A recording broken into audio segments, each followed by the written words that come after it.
గంటపాటి పుల్లారావు గారు అటు బీజేపీ అలాగే తెలుగుదేశం పార్టీ జ్యోత్స్న గారు చెప్తున్నారు ఖచ్చితంగా ఆశిస్తున్నాము ఆంధ్రప్రదేశ్ పునర్నిర్మాణం జరగాలని. ఆంధ్రప్రదేశ్ పునర్నిర్మాణం జరగాలంటే కేంద్ర సహకారం కీలకం, మేము సహకారం కూడా అందిస్తామని షేక్ బాజీ గారు చెప్తున్నారు. అంటే ఇక్కడ క్యాబినెట్లో చేరిన నేపథ్యంలో తీసుకునే శాఖలు కొన్ని రాష్ట్ర ప్రయోజనాలకు ముడిపడి ఉంటాయన్నది కొంత చర్చ. ఎందుకంటే గతంలో మనం చూసాం బీహారు, అటువైపు పశ్చిమ బెంగాల్ ఆ ప్రాంతాల నుంచి ఎన్నికైన ఎంపీలు ఎక్కువగా రైల్వే శాఖ తీసుకునేవాళ్ళు, కొంత రైల్వేల అభివృద్ధి చేసుకోవడానికి. అలాగే కొందరికి ప్రియారిటీస్, ఇప్పుడు ధర్మేంద్ర ప్రధాన్ ఆ శాఖ తీసుకోవడానికి ఒడిశాలో ఉన్న బొగ్గు గనులు వాటికి కూడా కొంత లింక్ ఉంది. ఇలాంటి కొన్ని ప్రియారిటీస్ ఉంటాయి. అయితే ఇప్పుడు ఆంధ్రప్రదేశ్కు కావాల్సింది ఆర్థిక పరిపుష్టి, విభజన హామీలు నెరవేర్చడం, అలాగే రాజధాని నిర్మాణంకి సంబంధించి భారీగా నిధులు సమీకరించుకోవటం, అలాగే కొంత మిగతా అంశాలని అభివృద్ధి చేయటం. ఈ కోణంలో తెలుగుదేశం పార్టీ ఎలాంటి శాఖలు తీసుకుంటే బాగుంటుంది, ఎలాంటి వాటిని అడిగితే బాగుంటుంది, మీ అంచనా ఏంటి? ఒకటి కీలకం కీలకం కీలకం చాలా సార్లు అందరూ చెప్తూ వింటున్నాను. కీలకం మంత్రులు కావాలి తెలుగుదేశానికి. చాలా కీలకం అంటే వాళ్ళకి ఇవ్వకపోతే ప్రమాదం తీసుకొస్తారా ప్రభుత్వం కంటే.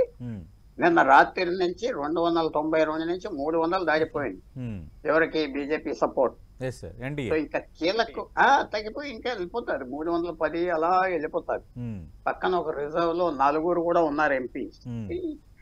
ఇప్పుడు దేని మీద ఆధారపడతారంటే ఇది ఒక సంతలోకి వెళ్ళి బ్యారెన్స్ చేసినట్టుగా అయితే లెక్క పెట్టే మనిషి మోడీ కాదు. చంద్రబాబు నాయుడు గారు కూడా అది చేయడు. చాలా రిఫైన్డ్ గా ఆయనకున్న అనుభవం, 2014 నుంచి 19 వరకు ఉన్న అనుభవం, ఇప్పుడు ఇంకా అనుభవం వచ్చింది. చాలా కేర్ఫుల్ గా, చాలా సొఫిస్టికేటెడ్ గా, మర్యాదగా చేస్తారని భావిస్తాను. Speaker out to the question, railways out to the question. ఎలాగిస్తారు? 16 మంది ఎంపీలు ఉన్నారు. 16 మంది ఎంపీలకి 200, 250 బీజేపీకి ఉన్నారు. రాజ్యసభలో 100 మంది ఉన్నారు. మీరు మర్చిపోతున్నారు, రాజ్యసభలో 100 మంది ఉన్నారు. వాళ్ళకు కూడా ఇవ్వాలి కదా. జయశంకర్కి ఇవ్వాలా వద్దా ఫారెన్ అఫైర్స్? గడ్కరీకి రోజు ఇస్తారు అనుకుంటున్నా. అందువల్ల ఇదంతా ఏమొస్తుంది ఆంధ్రప్రదేశ్ కంటే ఆయన ట్యాక్ట్ఫుల్నెస్, ఆయన డిప్లొమసీతో ఓపెన్ గా అడగకుండా క్వైట్ గా మాట్లాడితే ఏదైనా ఇస్తారు ఆయన అడిగేది. ఎందుకంటే ఆయనకున్న సీనియారిటీకి తప్పకుండా ఆయన ఉన్న అవసరం ఇద్దరికి ఉన్నది. చంద్రబాబు నాయుడు కూడా ఒక స్టేబుల్ గవర్నమెంట్ సెంటర్ లో కావాలి కదా. ఏదో ఇంకో గవర్నమెంట్ వచ్చి ఖాళీగా ఒరికి కదికి వెళ్ళిపోయే గవర్నమెంట్ అయితే ఆయన ఆంధ్రప్రదేశ్ లో ఏం చేస్తాడు? ఒక స్టేబుల్ గవర్నమెంట్, 5 సంవత్సరాలు మంచి సంబంధం, గౌరవం అంటే ఆయనకి మంచితోనే అనుకుంటున్నా. ఈ డిమాండ్స్ 5 కావాలి 6 కావాలి, ఎవరో స్పోక్స్ పర్సన్స్ కూడా కొంచెం జ్యోత్స్న గారికి తెలుసు అలా చెప్పటం, అది ఒక బ్యాడ్ సిగ్నల్ ఇచ్చింది అందరికి. ఓహో ఇదా అని. అది తగ్గిపోతుంది అనుకుంటున్నా ఈవేళ నుంచి. ఎందుకంటే జరగదు. నరేంద్ర మోడీ దేవేగౌడ కాదు, నరేంద్ర మోడీ గుజరాల్ కాదు, నరేంద్ర మోడీ పివి నరసింహారావు కూడా. కానీ పివి నరసింహారావు చాలా గొప్పగా చేశారు. అది 220 మంది ఎంపీలతో 5 సంవత్సరాలు గడిపాయి. అది మనం మర్చిపోకూడదు. అందువల్ల కొంచెం మీరు అడిగే క్వశ్చన్కి చంద్రబాబు నాయుడు గారు లౌక్యంగా, సైలెంట్ గా ఏమడిగితే అది ఇస్తారు. ఆయన మంచి పని చేద్దాం వస్తున్నానంటే ఇచ్చేస్తారు. సెంట్రల్ గవర్నమెంట్ లో ప్రధానమంత్రి సంతకం పెట్టక్కర్లేదు, ఆఫీసర్స్ ద్వారా డీల్ చేస్తే ఇచ్చేస్తారు. చిన్న చిన్న మార్పులు ఆయన తెచ్చుకుంటే పెద్ద పెద్ద ప్రయోజనాలు వస్తాయి ఆంధ్రప్రదేశ్. కానీ ఒక లిస్టు మాకు ఇన్ని గవర్నర్లు ఇవ్వండి, ఇవన్నీ వెళ్తే మెల్లిగా బిగిసిపోతా వస్తారు. ఎందుకంటే మోడీ తత్వం తెలుసు నాకు. ఆయన చక్కగా కలిసి పనిచేస్తాడు, దానికి ఏం ప్రాబ్లం ఉండదు. చాలా మంది అనుకున్నారు స్ట్రాంగ్ మ్యాన్ కదా పనిచేయడం, చాలా లౌక్యంగా పనిచేస్తాడు, దానికి ఏం ప్రాబ్లం ఉండదు. సో ఎదురు చూడదు. కానీ 2014, 2019 పరిస్థితితో పోలిస్తుంటే ఇప్పుడు డిఫరెంట్ కదా. ఇప్పుడు ఖచ్చితంగా జేడీయూ, టీడీపీ చాలా కీలకంగా ఉన్న పరిస్థితి. గతంలో మిత్రపక్షాల సహకారం లేకుండానే ఎన్డీ ఇండివిజువల్గా, భారతీయ జనతా పార్టీ ఇండివిజువల్గా సీట్లు గెలుచుకున్న పరిస్థితి. నిజంగా ఇప్పుడు కూడా మోడీ తీరు అలాగే ఉంటుంది అనుకోవాలా? మోడీ తీరు అంటే నితీష్ కుమార్ కి 12 మంది ఎంపీలు ఉన్నారు. అవును. తెలుగుదేశానికి ఎంతమంది ఉన్నారు? 16. ఏమన్నా కొండంత తేడా కాదు కదా. చిరాగ్ పాస్వాన్కి 5 ఎంపీలు ఉన్నారంటే దాదాపు 50%. ఎవరో 50 అంటే ఒక 40% ఉన్నారు ఆయన తెలుగుదేశం బలం. వాళ్ళందరూ మాకు రైల్వేలు కావాలి, మా మాట వినకపోతే కీలకం అనే సైన్ వర్డ్. కీలకం అనేది ఏంటంటే నువ్వు చేయకపోతే వెళ్ళిపోతాం అని సైన్ వర్డ్ చేస్తున్నారు.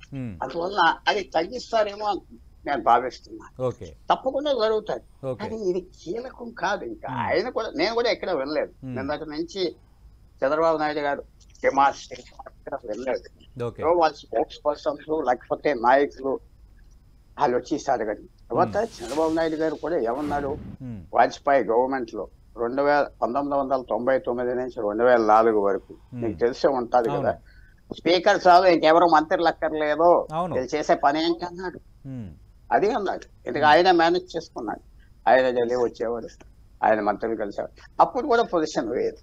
అప్పుడు వాజ్పేయికి 198, 190, ఇది వేరే మనిషి 10 సంవత్సరాలు ప్రధానమంత్రి చేసి కూర్చున్నాడు. But Modi very adjustable. అది చెప్తున్నా, చాలా అడ్జస్టబుల్ మనిషి.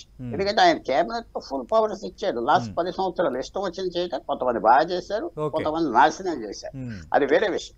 సో నేను అనుకుంటున్నా ఆంధ్రప్రదేశ్ కి ఒక మంచి సిచ్యువేషన్ ఉన్నది. అది కేర్ఫుల్ గా, డిప్లొమాటిక్ గా, చక్కగా పేరవాన్ని కనపడకుండా మంచిగా చేస్తే అన్ని వస్తాయి. రైట్. అడుగుదాం జ్యోత్స్న గారిని. జ్యోత్స్న గారు అడుగుదాం. పుల్లారావు గారు ఓకే, ఏ అంశాలు ఏ విధంగా ఉన్నా ఇప్పుడు కేంద్రం ఇమీడియట్గా ఆంధ్రప్రదేశ్కి ఏం చేయాలి? ఖచ్చితంగా తెలుగుదేశం పార్టీ ఇన్సిస్ట్ చేస్తుంది, ఇద్దరి మధ్య సమన్వయంతో ఖచ్చితంగా ఆంధ్రప్రదేశ్కి మేలే జరుగుతుంది, చేస్తామని బాజీ గారు కూడా చెప్తున్నారు. ఖచ్చితంగా ఇది good positive sign for Andhra Pradesh development. ఇప్పటికిప్పుడు కేంద్రం ప్రియారిటైజ్డ్గా ఏపీకి ఏం చేస్తే బాగుంటుంది బ్రీఫ్గా? ఫస్ట్ అండ్ ఫార్మోస్ట్ ఏంటంటే ఏపీ మంచి సంబంధం మెయింటైన్ చేసుకోవాలి నరేంద్ర మోడీ గారితో. మంచి సంబంధం అంటే ఇదేదో బార్గెనింగ్ టాక్టిక్స్ ఇవన్నీ కాకుండా మంచిగా కన్స్ట్రక్టివ్ గా ఉంటే అన్ని చేస్తారు. చంద్రబాబు నాయుడు గారికి ఆ ఎక్స్పీరియన్స్ ఉన్నది. అది ఏదో పెద్ద ఐడియాకి వెళ్ళొద్దని చెప్తాను జ్యోత్స్న గారు, ఏదో పెద్ద ఐడియా. ఒక చిన్న విషయం చెప్తున్నాను. 2015లో 50,000 ఎకరం నుంచి 1,00,000 ఎకరం తీసుకున్నారు ల్యాండ్ అక్విజిషన్ పోలవరం ప్రాజెక్ట్. ఇప్పుడు వరకు పూర్తిగా డబ్బులు ఇవ్వలేదు. 10 సంవత్సరాలు అయిపోయింది. జగన్మోహన్ రెడ్డి గారు ఇవ్వలేదు, చంద్రబాబు నాయుడు గారు ఇవ్వలేదు. చిల్లర డబ్బులు ఇచ్చారు, 2 లక్షలు 2 లక్షలు. అలాంటి అడిగితే సెంట్రల్ గవర్నమెంట్ డబ్బు ఇస్తుంది. నిర్మాణం అంటే సిమెంట్, కాంక్రీటు, కాంట్రాక్టర్స్ కాదు, ప్రజలు చూసుకోవాలి.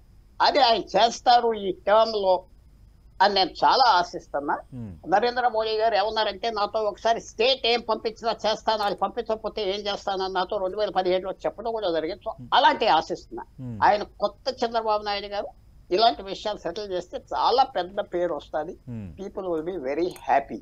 పెద్ద పిక్చర్కి వెళ్ళాం కూడా ఆయన ఒక స్టేట్మెంట్ చేశారు ఎంపీల సమావేశంలో, నేను మారిన మనిషిని, ఇక్కడ నుంచి ప్రజాపాలన చూస్తారు, ప్రజా సమస్యల ప్రధాన ఎజెండా, ఇంకా వేరేది ఏమీ లేదు, మీరు కూడా అదే దృక్కోణంతో అదే దృష్టితో ఉండండి అని. అది చాలా ఎక్స్పీరియన్స్ ఉన్నది.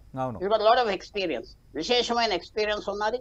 Nobody has experience. ఈ మైక్రో లోకల్ చక్కటి ఇష్యూస్ సెటిల్ చేస్తారు సెంట్రల్ గవర్నమెంట్. చేస్తే చాలా విశేషమైన మార్పు మాత్రం ఆంధ్రప్రదేశ్కి ఆయన తీసుకొస్తారు. రైట్. థ్యాంక్ యూ పుల్లారావు గారు, థ్యాంక్ యూ జ్యోత్స్న గారు, థ్యాంక్ యూ షేక్ బాజీ గారు.